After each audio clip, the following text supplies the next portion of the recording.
5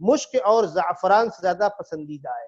وہ نمبر 2، دریائی مچھلیاں روزے دار کے لیے صبح صادق سے لے کر افطار تک دعائیں کرتی رہتی۔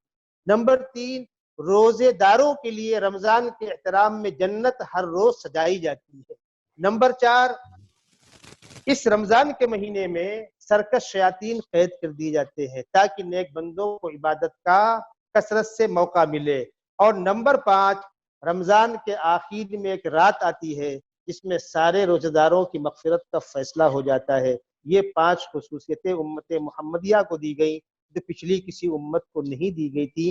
یہ ہے وہ روزہ، اور روزے کی اہمیت، رمضان کے روزے کی اہمیت، آپ رمضان کا روزہ بلا کسی مجبوری کے اگر ایک چھوڑ دیتے ہیں، زندگی بھر اس کی قضا رکھتے رہیں، رمضان کی فضیلت کو نہیں پہنچیں گے۔ رمضان افضل ترین مہینہ ہے، یہ وہی مقدس مہینہ ہے جس میں قرآن نازل ہوا، یہ وہی مقدس مہینہ ہے جس میں آسمان سے رحمتیں نازل ہوتی ہیں، یہ وہی مقدس مہینہ ہے جس میں جنت کو مزین کر کے سرکش شیاطین کو قید کر دیا جاتا ہے۔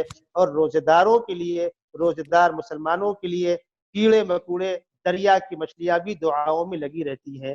یہ ہے رمضان کے روزے کی شرعی حیثیت۔ ماشاءاللہ ماشاءاللہ، سبحان اللہ، آپ نے بہت اچھے انداز میں بیان کیا مفتی صاحب، بہت بہت شکریہ، جزاک اللہ خیر۔ میرا اگلا سوال یہ ہے کہ روزہ صحت مند انسان ہے تو بڑا آسان سی بات ہے، بھائی چلیے روزہ رکھ لے گا، بھوکا رہ لے گا وہ، لیکن اگر وہ بیمار ہے تو اس کے لیے کیا حکم ہے؟ دیکھیے، قرآن نے دونوں حکم ذکر کیے۔ سورہ بقرہ کے اندر پہلے فرمایا فمن شہید منکم الشہر فلیصم، جس کو صحت کی حالت میں رمضان کا مہینہ ملے اس مسلمان کو روزہ رکھنا ہی چاہیے، واجب ہے، ضروری ہے، فرض ہے۔ یہ فلیصم ہو تاکید کا جملہ ہے، تم پر روزہ فرض ہو گیا۔ اب سوال پیدا ہوتا ہے کہ بیمار ہے بندہ، نہیں ہے اس لائق، یا سفر میں جا رہا ہے اور سفر کی مشقت سامنے ہے، تو فرمایا وَمَنْ كَانَ مَرِيضًا أَوْ عَلَى سَفَرٍ فَعِدَّةٌ مِّنْ أَيَّامٍ أُخَرَ، جو بیمار ہو یا سفر کی مشقت میں ہو وہ ان دنوں میں روزہ نہ رکھ کر بعد میں اتنے روزے وہ قضا کر لے۔ لیکن قرآن نے اگلی بات پھر کہی کہ دیکھو یہ تو ہم نے آپ کو ایک چھوٹ دی ہے، رخصت دی ہے، فرمایا ان تصوموا خیر لکم، لیکن اگر تم بیماری کے باوجود اور سفر کے باوجود روزہ رکھ لو تو تمہارے لیے بہت بہتر ہے۔ کیوں؟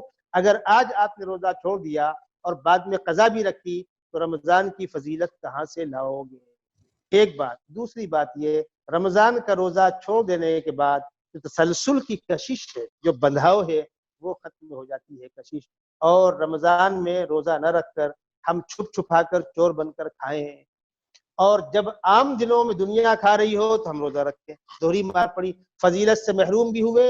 رمضان میں روزہ نہ رکھ کر سماج سے کٹے اور بعد میں اس کی قضا کا بوجھ، اور بعد میں لوگ کھا رہے ہوئے ہم روزے سے ہوئے۔ تو اجازت گرچہ ہے لیکن ان تصوموا خیر لکم، اگر تم روزہ رکھ لو تو تمہارے لیے وہی بہتر ہے۔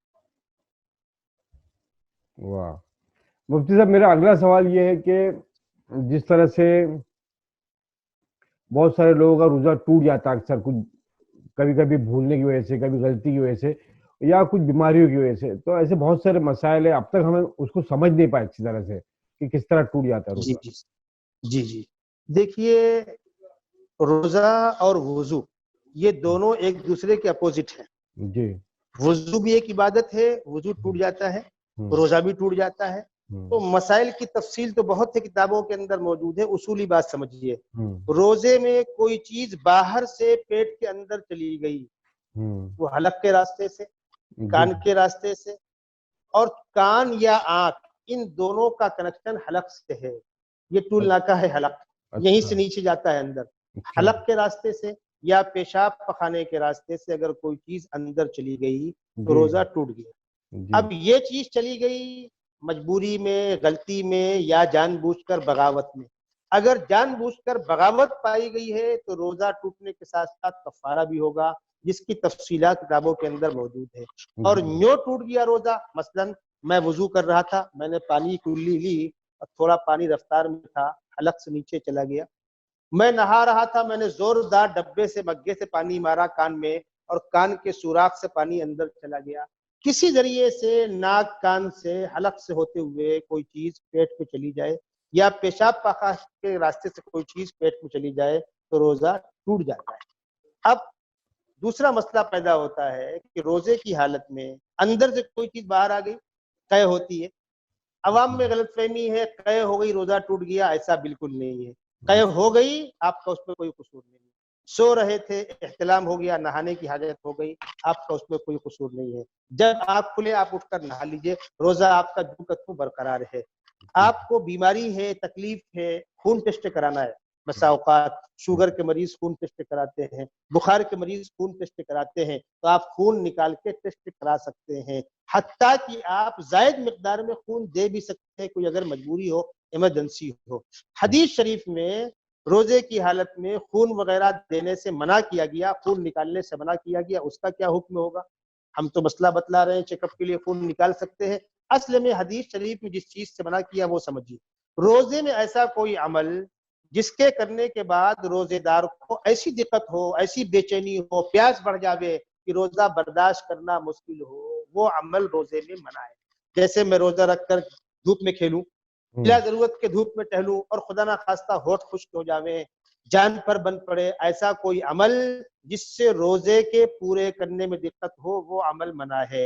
اتنی بڑی مقدار میں خون دے دینا، کمزوری ہو گئی اور روزے میں دقت آئی، اس سے منع کیا گیا ہے۔ چیک اپ وغیرہ کے لیے یا تھوڑا بہت خون کسی کو سپورٹ کے لیے جس سے کچھ فرق نہیں پڑتا، اس کی گنجائش ہے، یہ روزے دار کے صحت کے اوپر ڈیپینڈ ہے، وہ خود سمجھ لے۔ باقی قے ہو جاتی ہے، روزہ برقرار ہے۔ سونے میں احتلام ہو گیا، روزہ برقرار ہے۔ چیک اپ کے لیے کوئی خون دے دیا گیا، روزہ برقرار ہے۔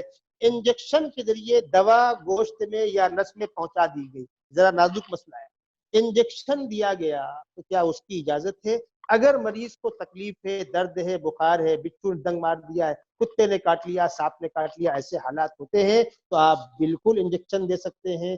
یا خدا نہ خواستہ کوئی ایسی تکلیف دہ بیماری ہو گئی ہے کہ انجیکشن کے ساتھ گلوکوز بھی لگانا ہے، اس کی بھی اجازت ہے۔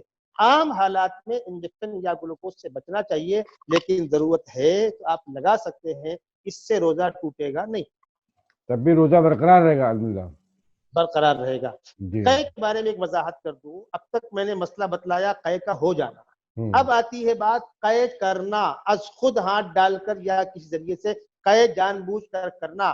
اگر جان بوجھ کر قے کی گئی اور منہ بھر کے قے آ گئی تو روزہ ٹوٹ جائے گا، یا جان بوجھ کر ایسا کوئی عمل کیا گیا جس سے انسان کے اوپر غسل واجب ہو جاتا ہے جنابت والا، وہ عمل قصدن کیا گیا تو روزہ ٹوٹ جائے گا۔ اب اگر اس میں بغاوت بھی شامل ہے تو قضا کے ساتھ کفارہ بھی ہوگا، اور اگر بغاوت شامل نہیں، ایسے کچھ حالات ہو گئے تو روزہ ٹوٹ جائے گا۔ اس نزاکت کو محفوظ رکھا جائے، اور یہ مسائل کتابوں کے اندر بہت تفصیل سے موجود ہے، میں تو اختصار سے اشارے کر رہا ہوں۔ جی، اگر کوئی شخص بہت زیادہ ضعیف ہے، بہت لمبی عمر ہو گئی، عمر دراز ہے وہ اور ضعیف ہو چکا ہے، اس کے لیے کیا حکم ہے؟ جی ہاں، شریعت نے اس کو بھی ایسا بندہ جو کمزوری کی بنیاد پر روزہ نہیں رکھ سکتا، یا تو عمر بہت ہو گئی ہے یا ایسی کوئی بیماری ہے، شوگر وغیرہ زیادہ بیماری ہو، وہ نوجوان ٹہل گھوم رہے ہیں، پان کھا رہے ہیں، سگریٹ پی، کیا ہوا؟ میں شوگر کا مریض ہوں، لعنت ہو ایسی جوانی پر اور لعنت ہو ایسی زندگی پر، بالکل نہیں کرنا چاہیے، یہ بے حرمتی ہے روزے کی۔ آپ روزہ رکھ سکتے ہیں تو رکھیں، تھوڑی مشقت تو ثواب کس چیز کا لیں گے آپ؟ عبادت کے اندر تو مشقت سے ثواب کی کوالٹی بڑھ جاتی ہے، ہر عبادت میں۔ بہت سے اللہ کے بندے ہیں، کمزور ہیں، بوڑھے ہیں، ضعیف ہیں، بیمار ہیں، اور میں تو یہاں تک کہتا ہوں ایمان والے کو جذبہ رکھنا چاہیے، خدا نہ خواستہ روزے کی حالت میں آخری وقت آ گیا، اس سے بڑی خوش قسمتی اور کیا ہوگی؟ گنہگار بندہ خدا کو منہ دکھائے لائق بچے گا۔ تو بیماروں کو معمولی بیماری کا بہانہ بنا کر روزہ نہیں چھوڑنا چاہیے۔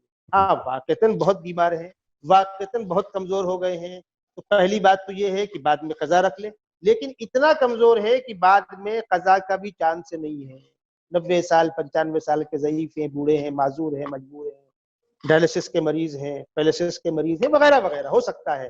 ایسے مریضوں کے لیے روزے کا فدیہ ہے۔ فدیہ کیا ہوتا ہے؟ وہ مقدار جو ہم فطرے کی نکالتے ہیں چاند رات میں کے موقع پر، ایک فطرہ ہوتا ہے، اس کا دانہ ہو یا پیسہ ہو، وہ ہے ایک روزے کا فدیہ۔ اب آپ حضرات بمبئی کے اندر بیٹھے ہوئے آپ سمجھ سکتے ہیں 55-60 روپیہ ایک فطرے کا ہوتا ہے، تو اتنی ہی مقدار، اور میں خوشحال لوگوں سے کہوں گا کہاں روزہ کہاں فطرہ،